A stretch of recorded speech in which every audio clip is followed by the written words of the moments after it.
पुंडलिक वरदा हरी विठ्ठल, श्री ज्ञानदेव तुकाराम, पंढरीनाथ भगवान की जय। जय हरि विठ्ठल, जय जय विठ्ठल। जैसा कि आप मेरे पीछे देख रहे हैं, पंढरपुर मंदिर की प्रतिकृति इस पवित्र आषाढ़ी पर्व के पावन उपलक्ष्य में महाराष्ट्र से और देश के विभिन्न हिस्सों से बहुत सारे लोग पंढरपुर में, श्री क्षेत्र पंढरपुर में भगवान विठ्ठल और रखमाई माता के दर्शन के लिए जाते हैं।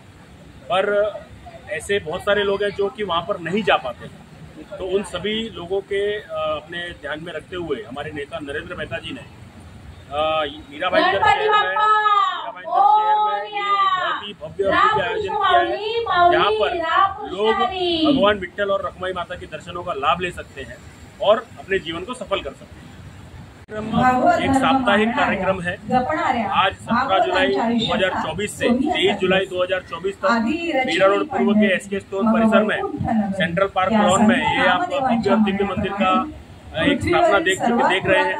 आप सभी यहाँ पर आए। यहाँ पर महाराष्ट्र के और देश के विख्यात कीर्तनकार कल से आपको यहाँ पर दिखाई देंगे। अपने कीर्तनों से, हरिनाम सप्ताह से, भजन मंडली से वे यहाँ पर भक्ति रस का वातावरण निर्मित करेंगे। तो आप अवश्य यहाँ पर आइए और अपने जीवन को सफल बनाइए। धन्यवाद। मला इथे खूप आनंद झाला आणि पंढरपूरला गेल्या 7 वर्षांचं रुपयाचं दर्शन झालं, त्याच्यामुळे मी खूपच भाग्य समजते इथे आली म्हणून। अरे माऊली, खरोखरच आज इथे आल्यानंतर असा उद्भवलं की जसं काही पंढरपूरला चालू आहे।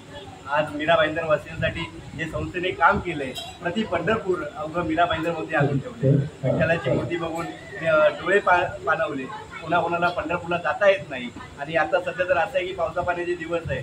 पावसाचे दिवस असतानाही इथे एवढं चांगलं पंढरपूर, प्रति पंढरपूर उभा केलंय। त्याचं दर्शन घेऊन सगळ्यांनी याचा प्रति पंढरपूरचा आनंद घ्यावा असं मी तुम्हाला सांगू इच्छितो। आज मीरा भाईंदरमध्ये या तुमच्या संस्थेने एवढं चांगलं पंढरपूर उभारलंय। दरवर्षीप्रमाणे आषाढी एकादशीला असंच पंढरपूर मीरा भाईंदरमध्ये लोकांना बघायला मिळेल अशी अपेक्षा मी तुमच्याकडनं करतो। धन्यवाद। रामकृष्ण रामकृष्ण। आपल्याला पंढरपूरला जाणं होत नाही आणि असंही मंदिरात जाण्यासाठी आपण जातो, पण काहीतरी नवीन असल्यामुळे भाविक पण येत असतात आणि छान बनवतो त्यांच्यासाठी भारी आणि मस्त छान वाटतं। ज्यांना कुणाला पंढरपूरच्या मंदिरात जाण्याची इच्छा असेल त्यांनी नक्की तिथे येऊन दर्शन करायला खूप छान आहे। पंढरपूर म्हणजे जाणं आणि एवढी गर्दी असते त्यापेक्षा छान असं दर्शनही होतं। ज्याला कोणाला इच्छा असेल त्यांनी नक्की आपके चैनल के माध्यम से मीरा भाईंदर के नागरिकों को मैं आषाढ़ी एकादशी की हार्दिक शुभकामनाएं देता हूँ। ये जो आप पीछे देख रहे हैं भव्य दिव्य मंदिर, ये नरेंद्र मेहता जी के मार्गदर्शन में बना हुआ एक अच्छा सा एक मंदिर मीरा भाईंदर के नागरिकों के लिए बनाया गया है। जो लोग पंढरपुर नहीं जा सकते, अपने माता पिता को लेके, अपने परिवार को लेके, उनकी सोच लेके नरेंद्र मेहता जी ने, आप देख सकते हैं इतना भव्य दिव्य मंदिर पंढरपुर की प्रतिकृति यहाँ पर स्थापना की है। लोगों का भी एकदम प्रतिसाद एकदम स्मरणीय है। लोगों का यही मांग है कि यही पंढरपुर की प्रतिकृति दर साल यहाँ पर रखी जाए। यही मैं आपके माध्यम से बोलना चाहता हूँ।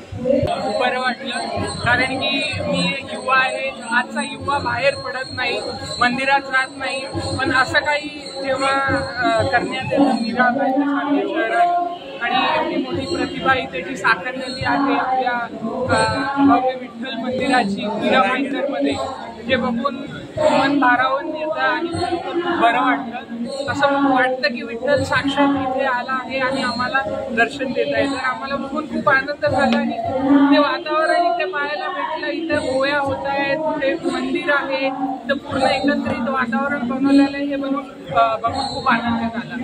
तर मी इथे येऊन आनंदित आहे। बस, धन्यवाद। छान वाटलं इथे येऊन आणि आमदार साहेबांनी जे पण केलंय वगैरे बघून खूप छान वाटलं। आणि आजकालचे न्यू जनरेशन जे आहे ते खूप जण बाहेर निघायचा प्रयत्न करत नाही, इंस्टाग्राम व्हॉट्सअपवरती राहतात। तर आय शुड सजेस्ट की बाहेर निघा and see the world outside there and just explore. Everything is beautiful in this world. इथल्या इथे येऊन दर्शन घेऊ शकता। शिवाय पंढरपूरला गेले ते लाईन पण भरपूर असते। मी पण एकदा गेलेली आहे, पण आम्ही बाहेरूनच दर्शन करून परत आलेलो आहे। मग त्यासाठी हे उत्तम पर्याय आहे। त्यांनी पण केलेलं आहे।